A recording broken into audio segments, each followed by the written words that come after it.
Lucy, I'm home.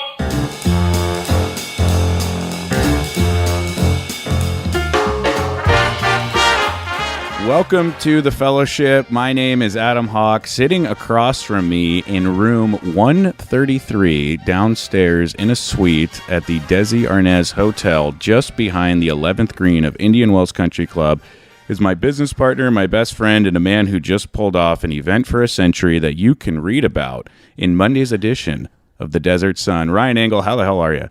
That's Mr. Chairman to you, bud. The 16th annual Nation Desert Classic is officially in the books, and a lot of people are talking. I don't think I needed to tell anyone that because you can probably hear it in our voices. The fact that we are hooked up to broadcasting equipment inside of a hotel room doing this the morning after our tournament says a lot about the type of guys that we are, doesn't it? Yeah, we're not smart. I was going to say we're just showing an incredible work ethic right now. Okay. The fact that we're here grinding out a podcast after this event. Okay. And we would love to summon the excitement that this event deserves. But quite frankly, folks, I think every substance known to mankind, both legal and illegal, are flowing through the bloodstreams right now and still processing through our internal organs. Let's just get right into it. Hell of a weekend. It started on Thursday. Dinner at LG's. Wow. Rye Monson, Steve Taylor, you, me, our wives, and 2 takes from LG's in that dinner. First take, LG's La Quinta is so much better than LG's Palm Springs. And it isn't even close. It's not. And on this podcast a couple of months ago, after my wife and I went out to LG's Palm Springs for our anniversary, I asked you which location you like better, and you said Palm Springs. Are you ready to walk that back? No, I said which restaurant is better? Like brick and mortar, the actual building, architecture. Now, the service, the food, not better. And we learned that the hard way. We did. When you sit down for a steak dinner, and you're a guy like me that demands, and quite frankly deserves, an espresso with a lemon twist so I can stay awake while I put this steak down, when the espresso machine is broken, we're off to a really bad start. And that happened a couple of weeks ago in Palm Springs. The second take from that dinner, Rye Monson, former man of the year, the coolest guy we know. You've seen him on our Instagram with the sideburns, the cool cars. He makes all of our clothes look better. Do you remember what he did after the food arrived? It was the classiest move in the history of steak dinners. Do you remember? I don't. He asked for everyone's hand, and he blessed the meal. You know, I just love learning. I love being a student, Adam. And I love when guys remind me the right thing to do. Rye Monson praying over our steak dinner. Unbelievable. Yep. What a move. Set the tone for the entire weekend. Table side Caesar salad. Right. Unbelievable. And a shout out to Steve Taylor and Rye Monson, who picked up the tab that night. That wasn't cheap. No, it wasn't. Yeah. Because you guys just kept ordering shots, tequila shots, creme brulees. Did I say that right?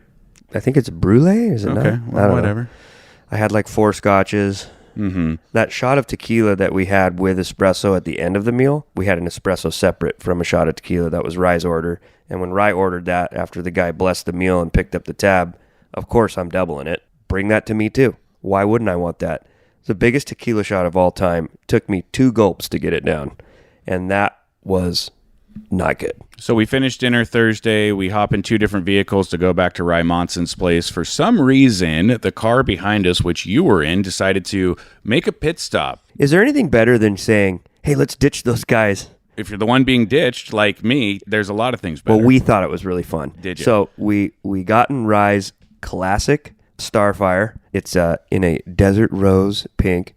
And we whipped around into the beer hunter, ran on in there, showed them our IDs. Of course, they didn't need to see mine. It's just because our girls make us look so much better. Bellied up to the bar, grabbed a couple Boilermakers, headed back to the house while we were getting texts from you. Are you guys okay? Where are you? Oh, this is Adam. I'm super worried. You were right behind me. Wherever. And we were just looking at the phone going, don't even answer that idiot. Yeah, no, that felt really good to be ghosted by everybody who was supposed to be following Steve Taylor and I to Rye Monson's house. I believe that you guys told me that my wife did something that she never does. She took a shot of hard alcohol. Yeah. Wow. Yeah. And then we went over to Rise, jacuzzi, pool, the whole nine. Breaking news of the tournament. My wife is now, as you predicted, quote, a big Craig Dunlap guy. I told you, it starts out super rocky, almost irreversible. And then all of a sudden, the water finds its way down and it starts trickling. Do you want to know what they bonded over? Tell me. Their distaste for small white dogs. Wow. So you played a huge role in this. Wow. And I just want to personally thank Coco for coming into our lives because they brought Craig Dunlap and some Mina more Hawk. some more racist dog people. Yeah, that's right. Yeah. Thursday night was incredible. Woke up here at the hotel. We were worse for wear, and the first words out of my wife's mouth were Volkswagen. Volkswagen. You remember when Happy Gilmore gets crushed by a Volkswagen and he's just laying on the ground dead? That was a great line and a great way to start the day. Wow. I didn't think Mina had that one in her. Well, we had to suck it up and we had to go throw a derby, our 9th derby, but the first one ever at Indian Wells Country Club. 50 teams, an absolute devastating golf course setup, cross country, hitting into trees, having to fly water and bunkers, impossible golf shots, an amazing time. And ladies and gentlemen, brace yourself for this. You're not going to believe it. Who won the derby? The chairman of the board. Move this man. Ryan Engle and Geoff Extreme Overstreet win the derby. How do you feel about winning your own tournament? I feel really great. Thank you for asking. You're very welcome. No one else felt really great about it. You think so? You think there were some sour apples, sour grapes out there? Yeah, there were, but it's not like you guys cheated. You can't really cheat at golf. You guys had to go hit the shots. I'll say this. Hey, I'll say this. All right. Can't help it if you suck. And you sucked that day. I think you shanked 3 shots. And I also hit the best flop of my career. I hit a career 5-wood on 18, and I sunk a 12-foot putt by bellying a lob wedge. So I sucked during the derby. I think I kind of won the $450 for you, $450 for Geoff Extreme Overstreet, and a lot of sad faces walking off 18 as Ryan Engle wins his own derby. All these guys every year go, "Oh, dude, you're not playing? What up? Oh, you're not playing?" So I finally play, and now you're bummed I won. Come on, guys. Well, that was a great start to the weekend. We had never brought the derby out before. We did. And I think what it ended up doing, and again, this is on Friday, I think it settled a lot of people in. We had 50 guys from the 128-player field out there all getting to see each other before the draft party, before the actual scramble, before the awards dinner. So I equate it to the rehearsal dinner before the wedding. Everyone was in town, they were settling in, and that gave a much more grown-up, adult, subdued, for lack of a better term, vibe to the actual classic, because I think a lot of people got in over their skis on Friday, and it just kind of mellowed things out for Saturday, which is not a bad thing. I think, too, one thing we're overlooking is the format of this thing, and especially as years go on. People are settling into the format, meaning with a snake draft team captain format, and for the most part playing with new or newer people every year, and then getting to know more people. There's kind of more of a, you know what, I'm going to be my best self and listen and shake hands and get to know these guys in our group and have this experience. Because, you never get a second chance to make a first impression. And when you're doing that year in and year out now, I think we're seeing the overall atmosphere mature in a really good light. And people are still having fun. It's just less of a drunken, this is my team every year shit show. You know what? You love to see it. You love to hear it. You love to watch it. You love to feel it. And you love to report back on it on a podcast the morning after. An iPod broadcast. After the Derby Friday, we had the draft party. Fantastic event. I do love the draft party. I love the energy of it. I think you and I have a different experience at the draft party than the players have. And our experience is a lot worse than theirs, but theirs is so good that I'm willing to take a bad experience for them to have a good experience. And what I mean by that is when it comes time to draft, 128 guys get right up in our mouth. They start breathing fire and cigarettes all up in our nostrils as they are screaming, making terrible, tired, repetitive jokes, wanting to tell us long, nonsensical stories while we are running a 32-team captain draft. And everybody is competing to be the most annoying, cumbersome person in the front row ever, and we just have to deal with it. Yeah. It's a very hard thing to do and to execute. However, I wouldn't trade the energy or the camaraderie for anything. So I'm glad that they're having a great time, despite the fact that we're absolutely getting our asses kicked by the most annoying people in the world. Yeah, there's a resort tax on the draft party, and we pay it, but that's okay. Yep. Definitely took a lot of inventory this year of the draft party, and I think I've got some good ideas to not only make it flow a little better, but expedite it and make it more clear and open, especially with the crowding around the scoreboards. Some big pluses, not only from the draft party, but for the weekend in a whole. The food this year from the club was the best we've ever had. Fantastic. The tacos at the draft party, the taco bar, the carne asada, that was so tender. When you got Trevor, from Trevor on the Tracks, raving about the food, you know you're doing something right. Mm-hmm. And the Southwestern barbecue dinner for Saturday night's tournament. I mean, come on. What are those little tiny pickles called? I don't know. I just throw them away. Whether you eat them or you throw them away, when they're on a toothpick on your pork slider, those are the extra miles you're really looking for. Right. You know what I mean? Yeah, The sure. fried chicken was unbelievable. That mac salad, bacon mac salad, Yep. the coleslaw, the rolls, it was all there. And it was ripe for the picking. Wasn't it, though? I mean, come on. Indian Wells. Big shout out to the executive chef, Josh Castro. I've worked with him a lot over the past couple seasons with the powwow and our own event there. We had a couple chefs that had been there a long time, and he came in, younger guy, a lot of pressure, and he just continues to get better and deliver. So huge shout out to Josh Castro and his team. Wonderful job. Thank you guys. It just makes us look so much better. People are stoked. They're plating up. You love to eat it. To put a bow on Friday night, we finished the draft party.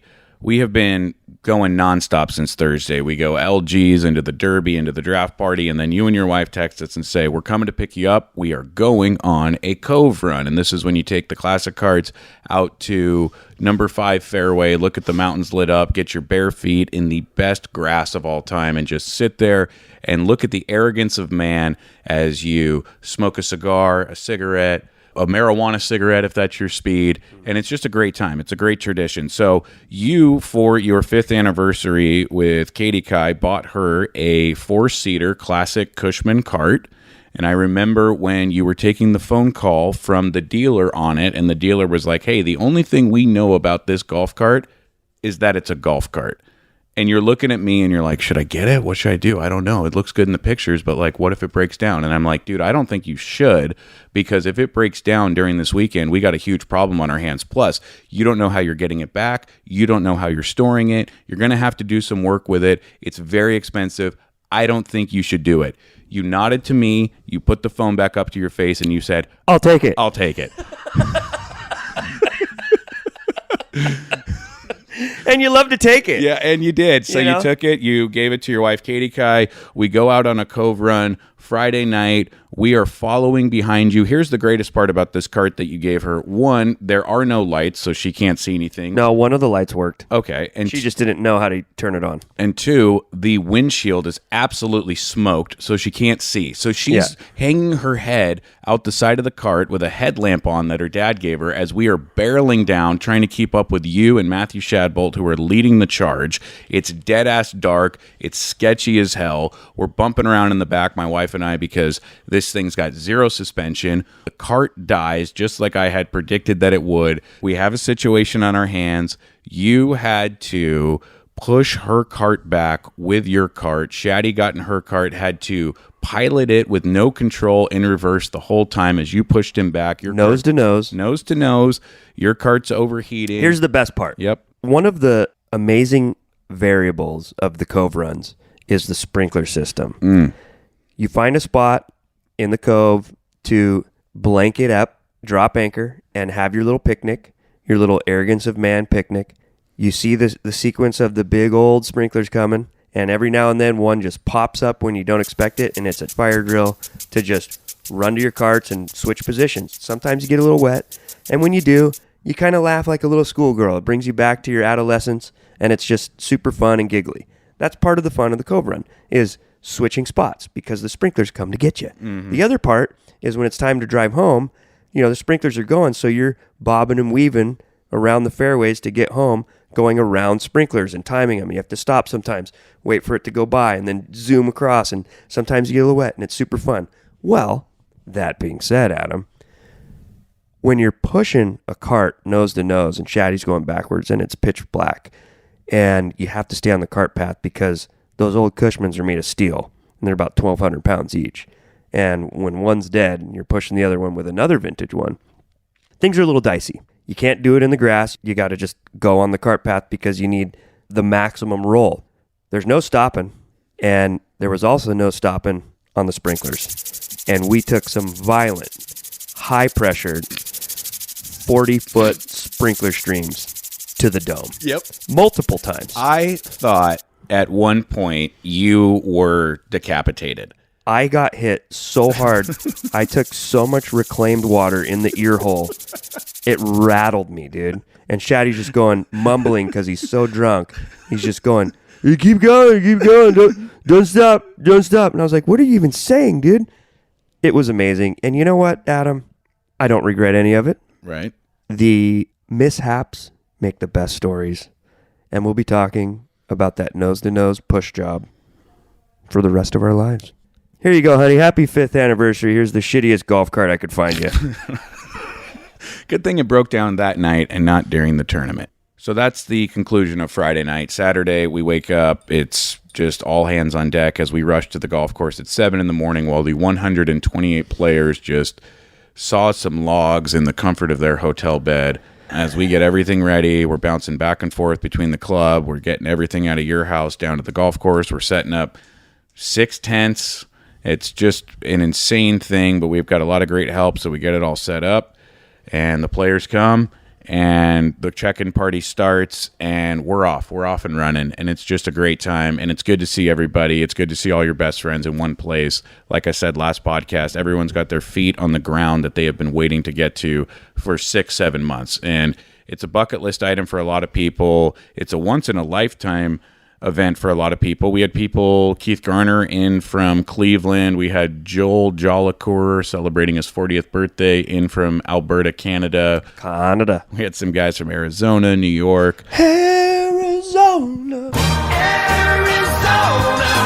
It was fantastic. And this is the part of the program where it's like an Oscar speech and an actor thanking his agents. We do really want to say thank you to Ammunition Wine and Whiskey for putting on the whole thing. Thank you, Andy, for doing that. All the great sponsors like Tito's, Edwards Cigars, Wheaton Golf with the amazing trophies. Big shout out to Todd and his wife Nusha from Hemp Valley Farms. Oh, yeah. They put a care package together both at the check-in and on hole 6. They spruced everyone up. If you're looking for high-quality CBD products, whether it's gummies, some pain cream, all the way to some dog walking joints, they've got the highest quality stuff, and you're buying it from really good people that not only support us, but just support great causes and great humans. So big shout out to them, and they were an integral part to this year's success and vibe, and it's a wonderful addition. Gave some variety to the guys on another thing to indulge in, and you love to indulge it. Who doesn't? So the tournament goes off. It's fantastic. Colin Emery takes the first tee shot as the reigning man of the year. The ceremonial tee shot, you put one of those, 22-gauge prank golf balls on the tee. Yep. Sounds like an earthquake, especially when it's coming through the Coachella Valley, rattling off of the Santa Rosa Mountains. Yep. Loudest sound ever. What I love about Colin is that despite hitting a prank golf ball, he still duck hooks it right into the pond. It was pretty cool. Yeah, it was great. Yeah. So the players are off, and this is where we kind of get to reclaim our sanity because all the animals are out in the wild, and they don't have to come back to the pen for 5-6 hours. They're out there for a while. Yeah. Pace of play, always a problem at this thing. Yeah. But, we want people to enjoy their time. So as they're out there having a great time and we go and say our hellos and really just get to spend some quality couple of minutes with each group, we then head back to the ballroom to start setting that up for the dinner. And we were telling each other, man, this has been such a great event. Everyone has just been on extremely high level behavior, having a great time cutting loose, but we haven't had any issue. There's nobody passed out in a bunker. There's no one hurt. There's no sprinkler system that was broken by Ty Steinreity with an errant tee shot. Everything is great. And then we, of course, get a photo picture of a cart tipped over and Mark Sullivan on his side. He looked dead. I thought he was. How does that happen, dude? It was Keegan's fault. Keegan was, according to Mark, hightailing it and then just whipped it 90 degrees and tipped the cart. Hot take. Mark Sullivan's fault. Why? Mark Sullivan is older, smarter, just had double shoulder surgery. I know where you're going with this. He knows Keegan. Knows him well. They're business partners. Letting him drive and complaining to us after the fact that he was gunning it around all day. When do you get out, walk behind the cart, flick that strap open, and switch your bag the other side and say, move over, asshole? Right. You know what, Mark? Love you. What are you doing letting that idiot drive? I love Keegan to death. He's just a golden retriever that's off the leash, and he can't help himself. No ill intent, but let's be honest. Mark should have been driving. We were pitching a perfect game up until then, and honestly, the bullpen let us down. The screws started to come a little loose because after that, and I'll talk about it for a little bit because I think a public apology is warranted. We left some classic gals behind out at one of their tents, and we apologize for that. When you got a million things going on and you get 999,000 right, it sucks to get the one wrong. We're sorry you guys had to walk back. You did have the most fun tent of the day out on 13, the mariachi tent. A lot of fun. We're happy that those gals made it back and partied with us, and we are very sorry, and it won't happen again. How about that? Yeah, gotta learn. Yeah, and we learned. Sometimes you gotta crash at a stop sign to put a traffic light in, Hawk. The awards ceremony, closest to the pin, Jordan Borad, congratulations. Best dressed, Brian Vidal, congratulations. Long drive, Joe Marciano, congratulations. And please throw away that Bob Does Sports hat next time you come to our tournament. Can't have that. But we love Joe, and it was fun to meet him, and congratulations on winning the long drive. Last place belongs to Zach Smith and his team. I'd love to name the other three guys, but I never saw them. Yeah. Thanks for coming out, guys. Yeah. 3 of the most coveted spots in the world to the most coveted event, and I don't even think you came up and shook our hands once. But thanks for being there. Yeah. First place, first ever card off in the history of the Nation Desert Classic. We had 2 59s come in, but thanks to Tommy De La Soul, who made a cameo and happens to run tournaments for a living, he helped us with a card off, and the card off yielded the winning team, captained by Mark Tapinis. They take it down with a 59 in a card off. Unbelievable. Good for the champs. They were relentlessly booed, as they should be. Yeah, it was great. It was great. Mark and Trent and Will, they've been playing in the tournament a long time. They're great dudes. You know, what's great about this event is we all have our busy lives, and, you know, you have some of your friends that are in your close circle and some friends that are a little outside of it. And then there's these guys that I've known for a decade, but I only see them here once a year. And it's like, this is our thing together, and they're those guys, and I love them. They're always enthusiastic. They've been great additions to every tournament, and it was actually pretty cool to see them win and get the booze once. Yeah. And it also helped the money line, so we thank them for that. Yep. And quite frankly, that's what you really love to see. And you love to count it the next morning. Oh, yeah. Folks, you hear it when you go to Vegas, and you'll hear it today, right now. The house always wins. Oh, yeah. And yeah. the house won Yeah. this weekend. We offered 3 bets, and only one of them came in, and it was long drive, and that was the least bet on one. So Nation Golf had a great tournament, and just so you know, folks, we're not going back to LGs to burn your money. Your money goes right back into the club for gratuity for the staff and for a deposit for next year. So it goes right back into the game, and we thank everyone for betting, and we love offering it, and it's really fun. Let's get to the 2 biggest awards of the night. Boob of the Year went to Anthony Nanchi. I think he's the best boob we've ever had. Well, here's what I'll say. One of the greatest things about him being Boob of the Year, and my wife pointed this out to me. I know you pointed it out when we were doing the playoff hole man versus boob, but my wife noticed it earlier. He got on stage with his fly down. Did you see what happened in the fairway? We're about to tee off. We're going over the rules. I hand him the balls, and I was like, Anthony, you have the honor, your honor, but could you zip your fly up before we start.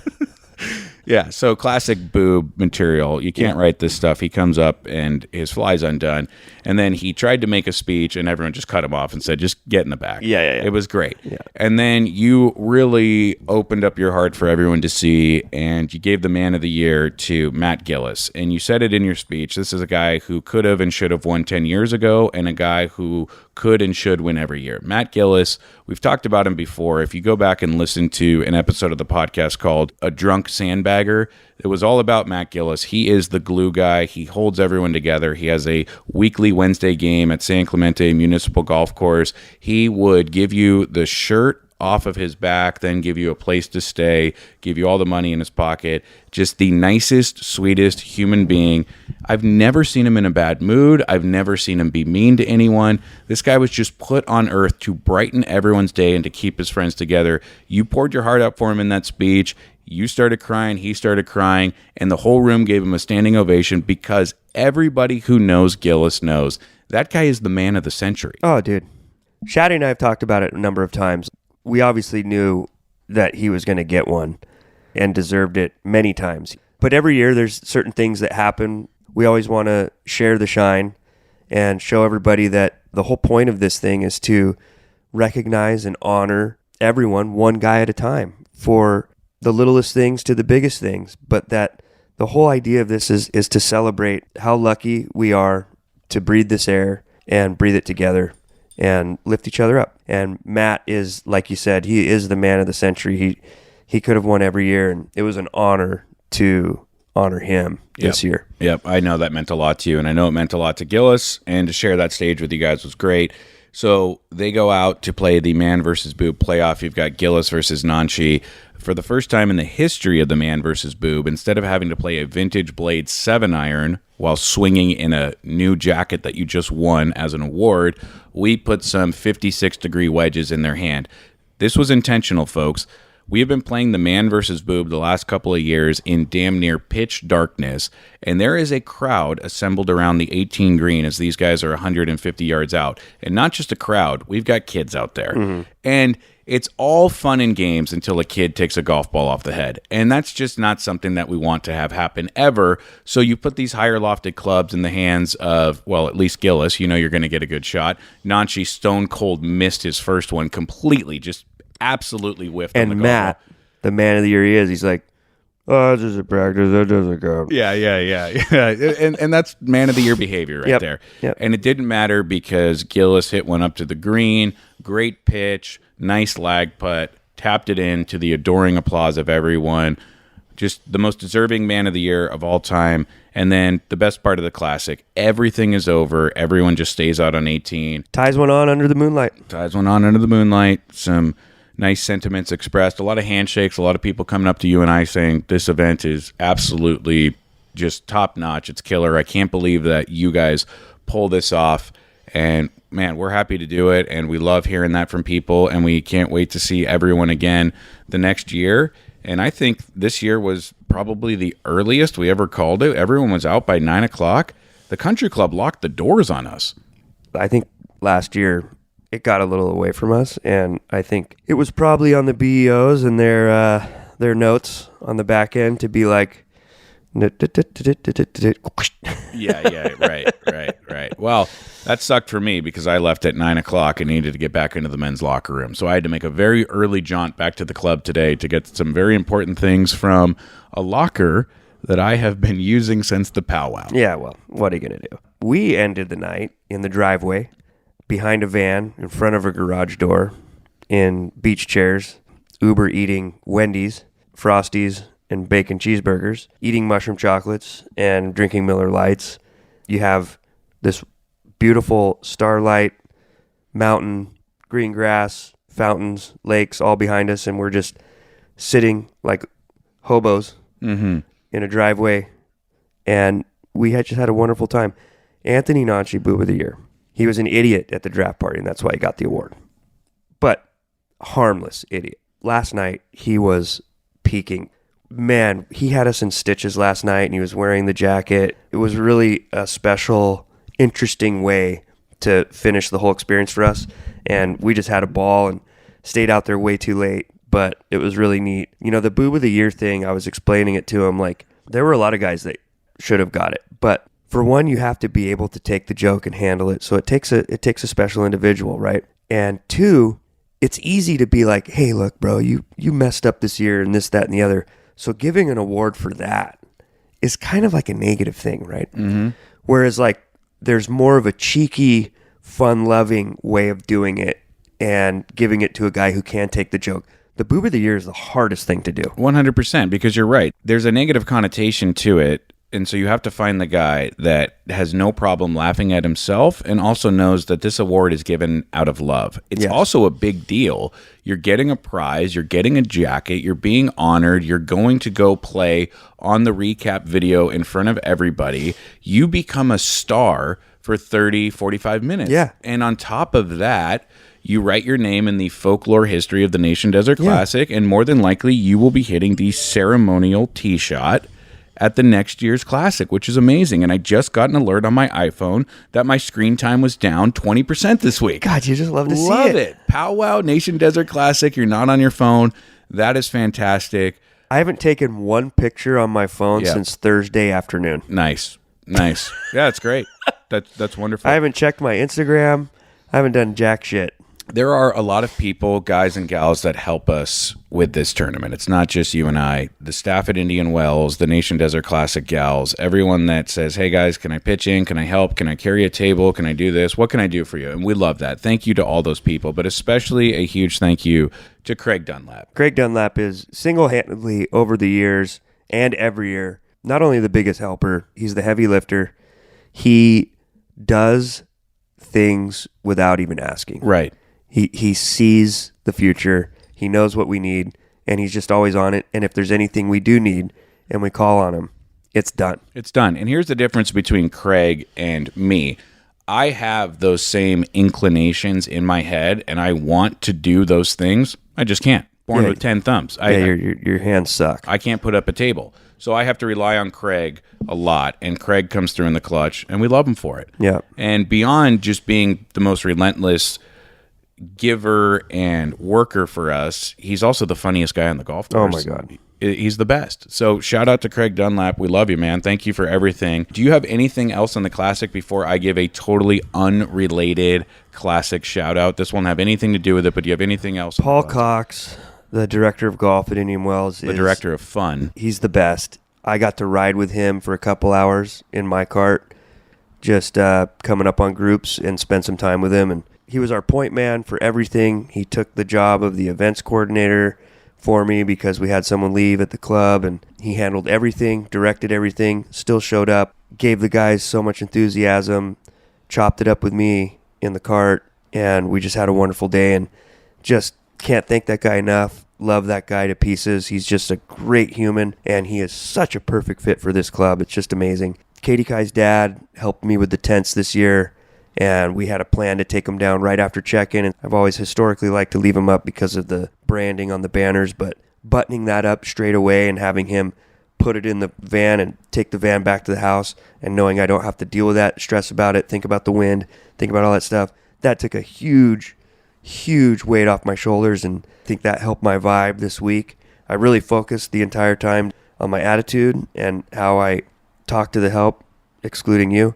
Yeah. Just because I love to give you shit, especially when you were sitting on that 17th hole while we're setting up the tents waiting for Craig. That was a cute little stint you pulled there, but I thought it was fun. But you can't use your hands, so who can blame the guy? You know what I mean? Wow. You know what I mean? Wow. So, way to get that one in.